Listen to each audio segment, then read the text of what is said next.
వసంత కోకిల వనమంతా పిలుపులా వసంత కోకిల జగమంతా గెలుపులా.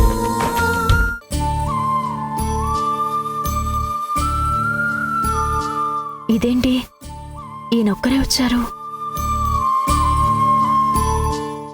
ఏమండి, అమ్మా నాన్న ఎక్కడా? వెనకొస్తున్నారా? రావట్లేదు. ఏ రానన్నారా?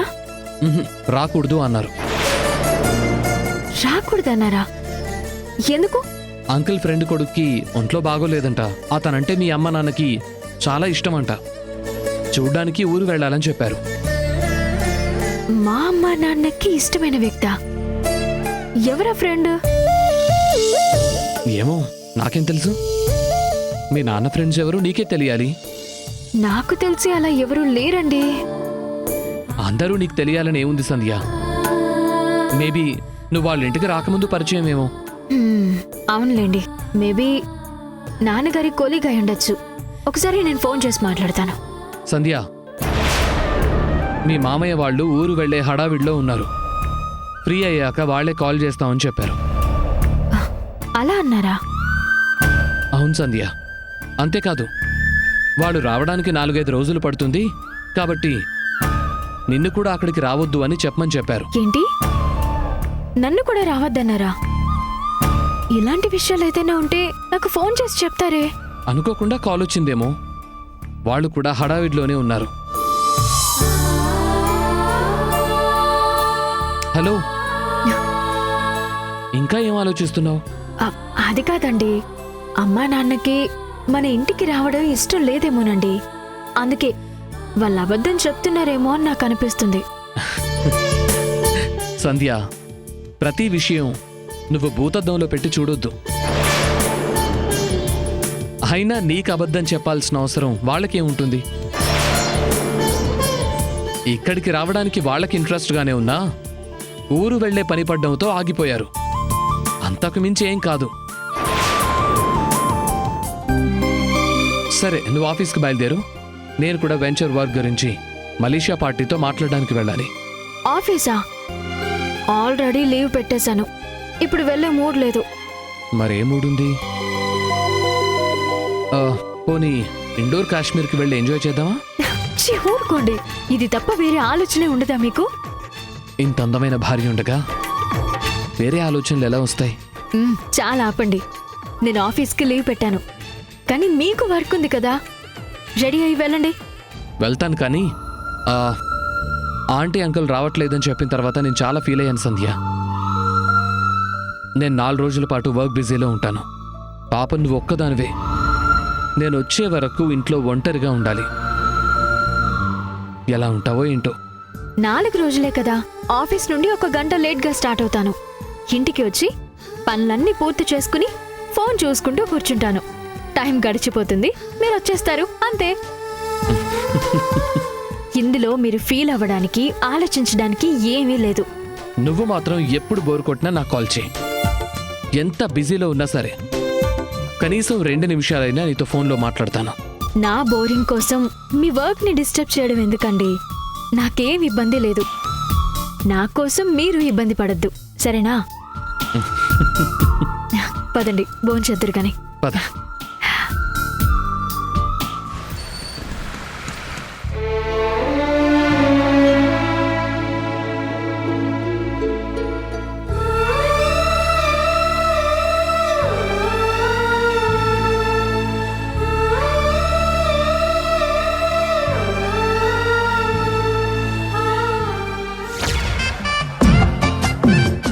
క్లిక్ చేయి.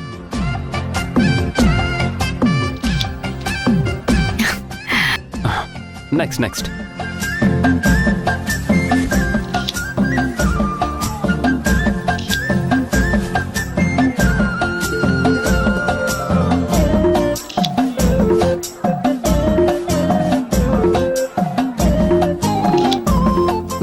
ఓకే. అండ్ ఇంకా వేరే స్టిల్స్ అంటే ఎలాంటివి ఇవ్వాలి? ఏమండి, చాలండి.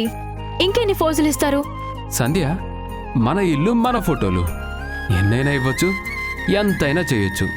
ఇల్లు కట్టకుండానే ఇన్ని ఫోటోలు తీయిస్తున్నారు. రేపు పూర్తయ్యాక రోజుకో ఫోటో సెషన్ ఉంటుందేమో. వా, గుడ్ ఐడియా. అలానే ప్లాన్ చేద్దాం.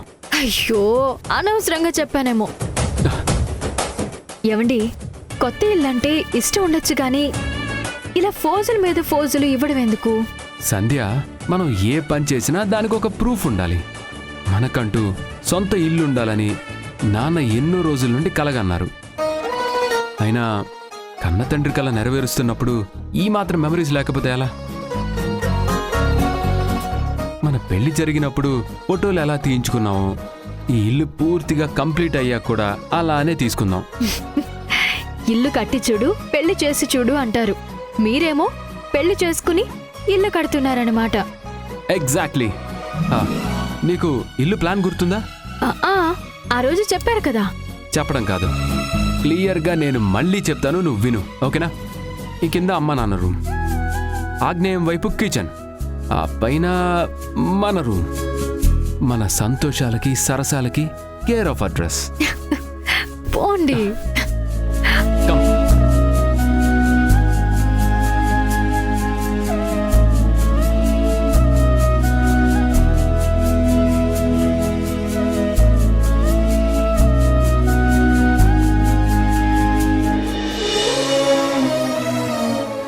సంధ్య, ఈ డ్రీమ్ హౌస్లో నువ్వు, నేను, అమ్మ, నాన్న, మన పిల్లలు, వాళ్ళ అరుపులు, మన నవ్వులు, ఆ ఊహే చాలా బాగుంది. డ్రీమ్ హౌస్ గురించి చెబుతూ మీ డ్రీమ్స్ లోకి వెళ్ళిపోయారా? ఎంత డ్రీమ్స్లో ఉన్నా నా పక్కన ఎప్పుడు నువ్వు ఉంటావు డార్లింగ్. ఇది నేను నమ్మను. ఏంటి, నమ్మవా? అవును, మీ ఫోటోలు నేను తీశాను, నా ఫోటోలు మీరు తీశారు. అవును. ఇల్లు కట్టేటప్పుడు మన ఇద్దరం కలిసి ఉన్న ఫోటో వద్దా? నేను మీరు పక్క పక్కనే ఉన్న మెమరీస్ వద్దా మీకు? వద్దని ఎలా అంటాను? ఇప్పుడే తీయించుకుందాం. ఏమ్మా, ఏంటి సారు? ఒకసారి ఇలా రామ్మా. సారు, ఏంటిది సారు? మా ఇద్దరిని కలిపి ఓ ఫోటో తీస్తావా? తీస్తాను. సరే సారు. ఇది చూడు, ఇలా పట్టుకొని ఇక్కడి నుంచి చూడు. దీన్ని దీన్ని ఇలా నొక్కు, ఫోటో వచ్చేస్తుంది. అలాగే ఓకేనా? సారు, తీస్తాను. అక్కడి నుంచో.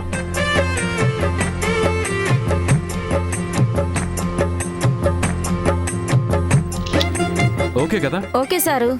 Next force.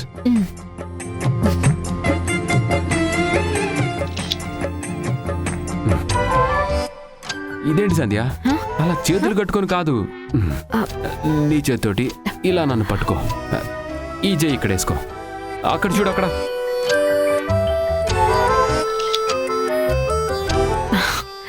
ఏమండి, ఆవిడ చూస్తుంది, నాకు సిగ్గుగా ఉంది. సంధ్య, నేను నీ మొగుడినే కదా. స్వీట్ మెమరీస్ కావాలంటే కాసేపు నీ సిగ్గుని దాచే. కమా, నువ్వు ఓకే కదమ్మా? స్మైల్.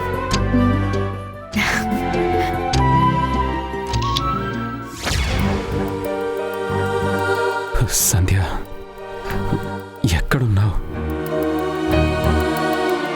నీ నవ్వుని నేరుగా చూసే అదృష్టాన్ని నాకెప్పుడు ఇస్తున్నావు? నీ కళ్ళల్లో ప్రేమని ఎప్పుడు కురిపిస్తావు? నీకోసం ఎన్ని రోజుల నుంచి ఎదురు చూస్తున్నానో తెలుసా?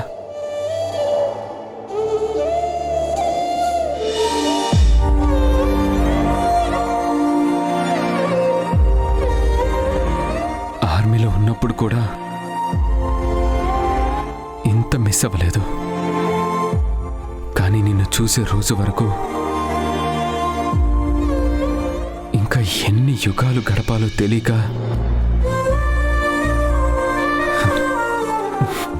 ఎంత నరకం అనుభవిస్తున్నానో తెలుసా?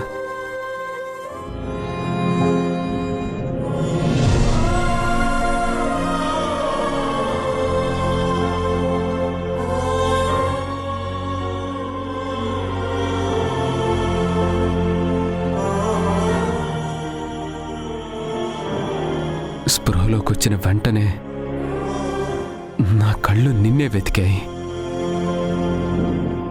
అమ్మా నాన్న నా కళ్ళ ముందున్నా నువ్వు కనపడకపోయేసరికి ఎంత హర్ట్ అయ్యానో తెలుసా? మాటలు రాని నా కళ్ళైతే ఆ బాధని నా కళ్ళల్లో చూపించాయి. ఇంటికొచ్చి కూడా నిన్ను ఊహల్లో ఆలోచనల్లో తలుచుకోవాలంటే ఏదోలా ఉంది సంధ్య. మీ ఆఫీసులో అబద్ధమే చెప్తావో, వర్క్ తప్పించుకొని వస్తావో. తొందరగా రా Sandhya, please. I'm missing you so much. నువ్వు నా పక్కన పడుకొని ఉంటే నీ కళ్ళలోకి చూస్తూ ఎన్నో కబుర్లు చెప్పాలనుంది. విని నువ్వు నిద్రపోతే ప్రేమగా నిన్ను చూస్తూ నవ్వుకోవాలనుంది. మరి నా కోసం ఎప్పుడు వస్తావు? ఇంకెన్ని రోజులు నీ కోసం ఎదురు చూడాలి? Love you Sandhya, I love you so much. Sandhya, Sandhya, Sandhya, సంధ్య.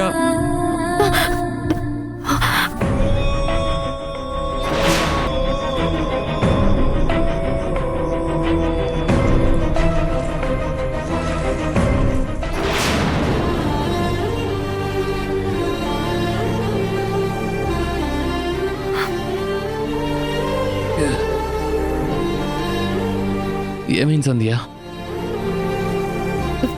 ఎవరో నన్ను పిలిచినట్టు అనిపించిందండి. ఎవరో పిలిచారా? కలగన్నావా? లేదండి, నిజంగానే విన్నాను. చాలా స్పష్టంగా నా పేరునే పిలుస్తున్నారు. ఇక్కడ నువ్వు నేను తప్ప ఇంకెవరూ లేరు. మన ఇంటి గెస్ట్లు కూడా ఎవరూ రాలేదు. అలాంటిది నిన్నెవరు పిలుస్తారు? ఏమోనండి, తెలియడం లేదు. నాకు తెలుసు, నేను చెప్పనా?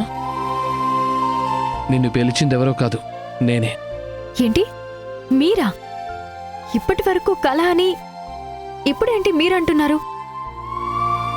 నేను కూడా కల్లోని పిలిచాను. నువ్వు నేను కాశ్మీర్ మధ్యలో ఆడుకుంటూ తిరుగుతున్నావు. సడన్ గా నాకు చలెక్కువైపోయింది. నేను వేసుకున్న స్వెటరు, కప్పుకున్న రగ్గు ఏదీ చలాపట్లేదు. నువ్వేమో నన్ను పట్టించుకోకుండా చిన్న పిల్లల స్నోబాల్స్తో ఆడుకుంటున్నావు. అప్పుడే నేను నిన్ను గట్టిగా సంధ్యా సంధ్యా అని అరిచాను. ఆ అరుపు నీకు పిలుపులా వినపడింది. ఏంటండి, నేను చెప్పేది మీకు వెటకారంగా ఉందా? లేకపోతే ఏంటి సంధ్య? ఈ రూమ్లో ఎవరూ లేరంటుంటే వినకుండా ఎవరో పిలిచారు, నేను విన్నాను అంటే నేనింకేం చెప్పాలి? అది కాదండి. సంధ్య ప్లీజ్, ఇక చాలు. రేపు నాకు చాలా వర్క్ ఉంది. ఈ కలల గురించి రేపు మనం బ్రేక్ఫాస్ట్ టైంలో మాట్లాడుకుందాం. ఇక పడుకోవా ప్లీజ్? ప్లీజ్ సంధ్య, పడుకో.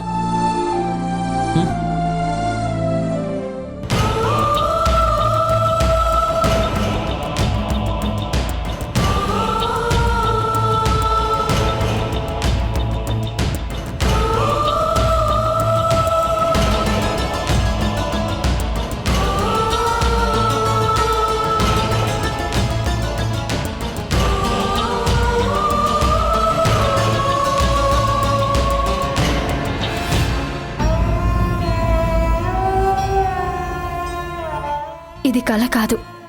కళ అయితే నా కళ్ళకి కనిపిస్తుంది, కానీ ఇంత స్పష్టంగా చెవులకి వినపడదు. ఖచ్చితంగా ఇది కళ కాదు, భ్రమ కాదు.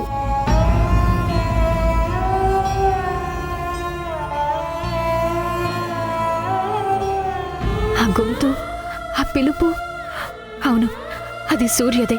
అవును, ఆయనే అలా పిలుస్తారు. కన్ఫర్మ్గా చెప్పగలను.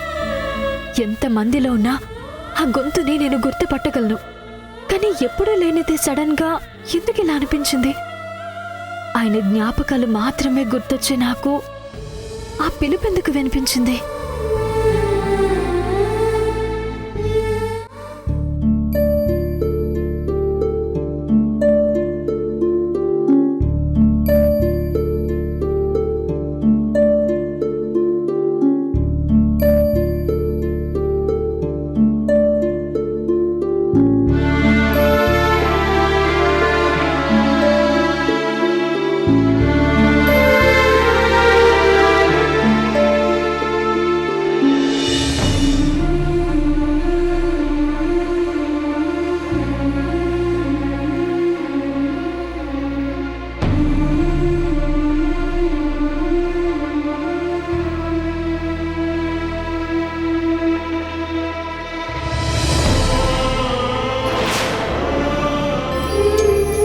ఇవాళ సూర్యతో కలిసి మా డ్రీమ్ హౌస్కి వెళ్ళాం.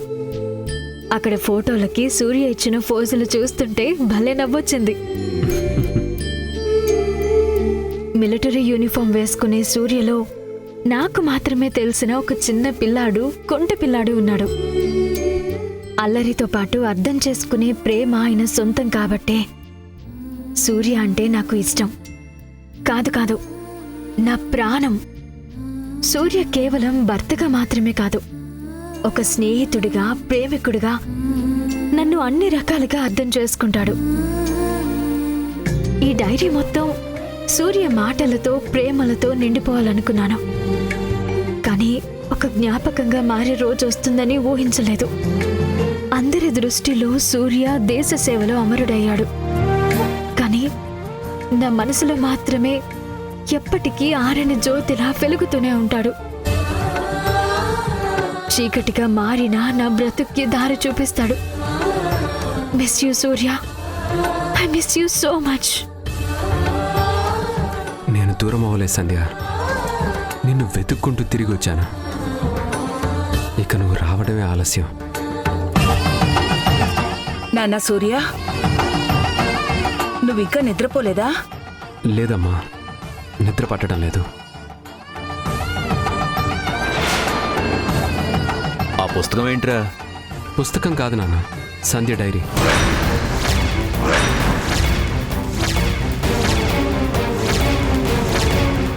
తనతో డైరెక్ట్గా మాట్లాడే అవకాశం లేకపోయినా నా గురించి రాసిన మాటల్ని చదువుకుంటున్నాను. అది ఏ సంవత్సరం డైరీ? ఈ సంవత్సరందే నాన్న.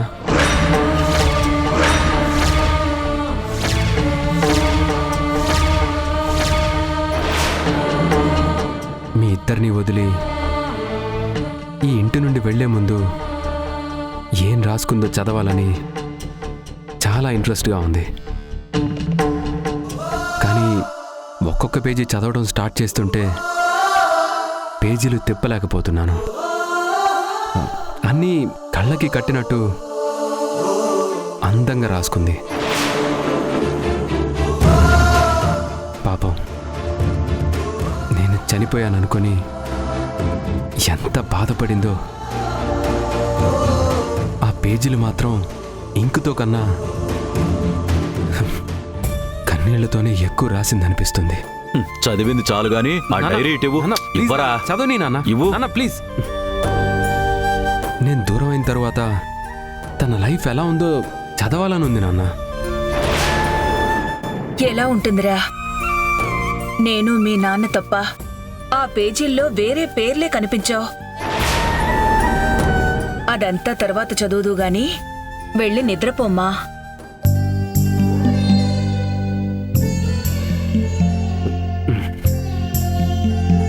సంధ్య గురించి ఆలోచిస్తుంటే నిద్ర పట్టట్లేదమ్మా.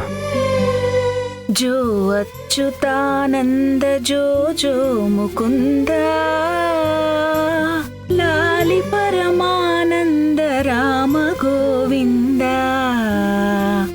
చాలా బాగుంది. జో మిలిటరీలో కెప్టెన్ గా పనిచేసి ఇంకా చిన్నపిల్లాళ్ళ అమ్మఒడిలో తల పెట్టుకుని పడుకుంటున్నావా? అమ్మా చూడమ్మా, నాన్న నన్ను ఎక్కిరిస్తున్నారు. అబ్బా ఊరుకోండి. ఢిల్లీకి రాజైనా అమ్మకి మాత్రం కొడుకే. ఆ, వాడు ఎంత ఎదిగినా అమ్మ ఒడిలో ఒదిగినప్పుడు చిన్న పిల్లడే. మా మంచమ్మ. నువ్వు బజ్జో నాన్న, బజ్జో. బొజ్జో నాన్న, బొజ్జో బొజ్జో. జో జో జో జో జో జో. ఒళ్ళో పడుకోవడం వరకేనా? పాల సీసా కూడా తీసుకుని రమ్మంటావా? అమ్మా చూడు. అబ్బా చాలే ఆపండి. నా కొడుకేదో ముచ్చటపడి పడుకుంటే మీకు కుళ్ళు. మీ నాన్న మాటలు పట్టించుకోకమ్మా. నువ్వు కళ్ళు మూసుకొని హాయిగా బజ్జో. అమ్మా ఏంటి నాన్నా? ఒక మాట అడుగుతాను, ఇద్దరు నిజం చెప్పండి. దేని గురించిరా?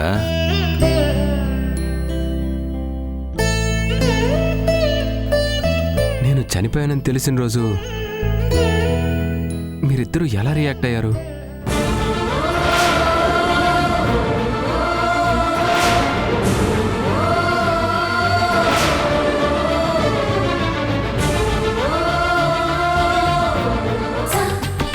చెక్ నాన్న, ఆ, మీ ఆట కట్టు. బా సేమ్ స్టెప్. ఆకాష్ కూడా ఇలానే ఆడతాడురా. ఆకాశ అతనెవరు? సంధ్యకి కొత్త జీవితాన్నిచ్చిన మనిషిరా.